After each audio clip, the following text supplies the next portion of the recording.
کہ آیت اللہ محسن الحکیم، یہ میں واقعہ اس صورت میں اس وجہ سے بیان کر رہا ہوں ان کا واقعہ کہ دیکھیے دولت مندوں کے ہاں مجلس پڑھنے کے لیے جانا، باہر مجلس پڑھنے جانے کے لیے کما اور لالچ رکھنا، بڑی فخر سے ذاکرائیں بیان کرتی ہیں کہ فلاں ملک میں پڑھ کے آئی، میں فلاں ملک میں پڑھ کے آئی، اور اپنی مارکیٹ ویلیو کو اس لحاظ سے جو بڑھانے کی کوشش کرنا. تو دیکھیے اس میں نے یہ شہرت پسندی کا دخل آ جاتا ہے. ہر شخص اپنے اندر اپنے اخلاص کو خود چیک کرے.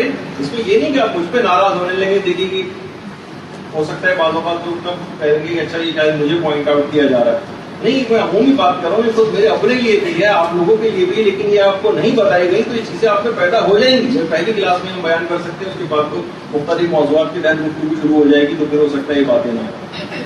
لوگ بالکل بھی پرواہ نہیں کرتے تھے کسی کا عہدہ بڑا ہے، کسی کا منصب بڑا ہے، علماء اور مراجع. لیکن آپ لوگوں کا معاملہ بعض اوقات ذرا الگ ہو جاتا ہے. جیسے آیت اللہ محسن الحکیم صاحب کے پاس ایک دفعہ ایک بہت دولت مند شخص بہت زیادہ فونس لے کر آئے.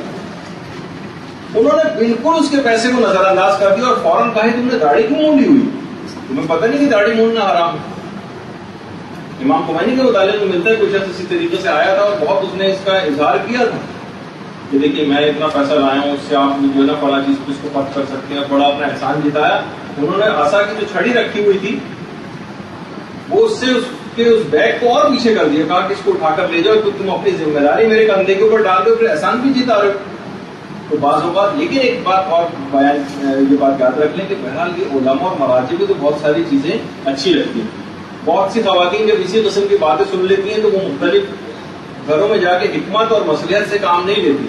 دیکھیے آج کل کا زمانہ ایسا نہیں، نہ آپ آیت اللہ محسن الحکیم اور نہ آپ امام خمینی کی طرح سے ان کی شخصیت کی بات، ان کی باتوں میں اثر بھی ہوتا تھا. مجھے پتا چلا کہ ذاکرہ کسی بہت ہی بڑے گھر کے اندر جو دنیاوی اعتبار سے بہت مال و دولت کے لحاظ سے تھا، انہوں نے باقاعدہ وہ چاہتے تھے اور مختلف بھی ہونا چاہتے تھے کہ ظاہر ہے اپنے آدمی اصلاح کرتا ہے، اپنے عمل کی بہتری لانا چاہتا ہے اپنے اندر.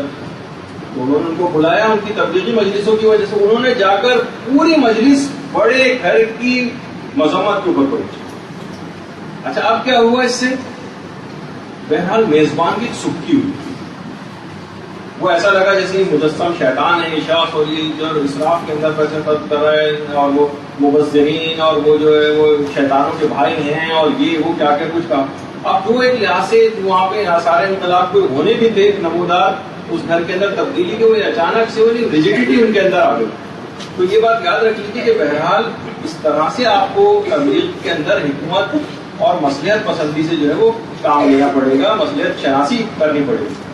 دیکھیے لوگ جو تقیہ کے خطرناک ترین ادوار میں بھی یعنی امر بالمعروف بھی کرتے تھے اور تقیہ بھی کرتے تھے. اس زمانے میں تھا کہ صرف وضو کی علامتوں سے یعنی وضو کرتے دیکھ کر ہی پتہ چل جاتا تھا ظاہر، اور بھی پتہ چل سکتا ہے کسی کا کہ شخص یا طریقے سے وضو کر رہا ہے، یعنی کبھی چھپ کے صاحب کر رہے تھے وضو. تقیہ کا زمانہ تھا، شیعہ طریقے سے وضو کر رہے تھے، کسی نے دیکھ لیا ان کو کسی غیر شیعہ نے، اور فوراً وہ نکل کے چھپ کے دیکھ رہا تھا، نکل کے باہر آ کر رہے تم تو شیعہ طریقے سے وضو کر رہے ہو. وہ اس وقت سر کا مسا کر رہے تھے. اس کے فوراً بعد انہوں نے سر کو دھونا شروع کر دیا. کہا یہ کیا کر رہے ہو؟ سر کا مسا بھی کر رہے ہو، دھو بھی رہے ہو. کہاں اس مسئلے میں پروردگار عالم اور امام ابو حنیفہ میں اختلاف. تو میں اختلاف کے جب ہو جائے تو میں احتیاطی مسئلے پہ عمل کر رہا ہوں، دھو بھی رہا ہوں اور سر کا مسا بھی کر رہا ہوں. وہ قرآن میں پروردگار نے کہا سر کا مسا کرو، امام ابو حنیفہ کہتے ہیں دو، تو احتیاط کا تقاضا ہے. امر بالمعروف اور نہی عن المنکر بھی ہو گیا اور تقیہ بھی ہو گیا. یعنی مصلحت شناسی اس طرح سے بعض اوقات جو ہے وہ ہونی چاہیے. تو اب دیکھیے آپ بھی فقط یہ نہ کریں، فقط برساتی ذاکرہ بننے پہ اکتفا نہ کریں. دیکھیے بڑا عجیب و غریب ہو جاتا ہے. دیکھیے بہت ساری نیتیں ہو سکتی ہیں کسی کی، نہ تبلیغ اس میں ہو رہی ہے، نہ کوئی ارشاد ہو رہا ہے، نہ علوم آل محمد کا کوئی فروغ ہو رہا ہے، نہ کوئی تصنیف ہو رہی ہے، نہ تعریف ہو رہی ہے، نہ کوئی تدریس ہو رہی ہے، نہ کوئی موعظہ ہو رہا ہے، نہ کوئی نصیحت ہو رہی ہے. اور فقط بس کیا ہے کہ مجالس پڑھنے کے لیے جاتی ہیں اور صرف وقت کو ضائع کر کے وہاں سے واپس آ جاتی ہیں. وہاں سے علماء تو جو بڑے علماء ہیں مختلف پیش اماموں تک پہ اعتراض کرتے ہیں.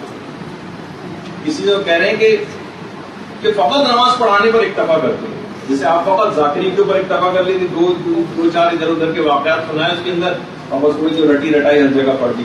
وہ کہہ رہے ہیں فقط چند ایک شرعی مسئلے بھی گھوم کر حاضرین کو نہیں بتاتے، کوئی حدیث گھوم کر معمومین کی طرف متوجہ ہو کر نہیں بتاتے. آیت اللہ مجتہدیہ تہرانی وہ کہہ رہے ہیں کہ میں نے ایک صاحب سے پوچھا ایک صاحب سے کہ آپ کیا کرتے ہیں؟ کہنے لگے میں امام جماعت ہوں. کہنے لگے امام جماعت کون سا عہدہ ہے؟ آپ کو نماز خود ہی پڑھنی ہے جا کے، لوگوں نے آپ کے پیچھے نماز پڑھ لی، یہ کوئی عہدہ تھوڑی نہیں کوئی. ہاں آپ یہ کہیں گے میں مدرس ہوں، میں مبلغ ہوں، یہ عہدہ ہے، میں مصنف ہوں، میں مؤلف ہوں، میں فلاں چیز ہوں، اس میں تو کہا جائے گا کہ جو ہے آپ کے پاس کوئی عہدہ ہے.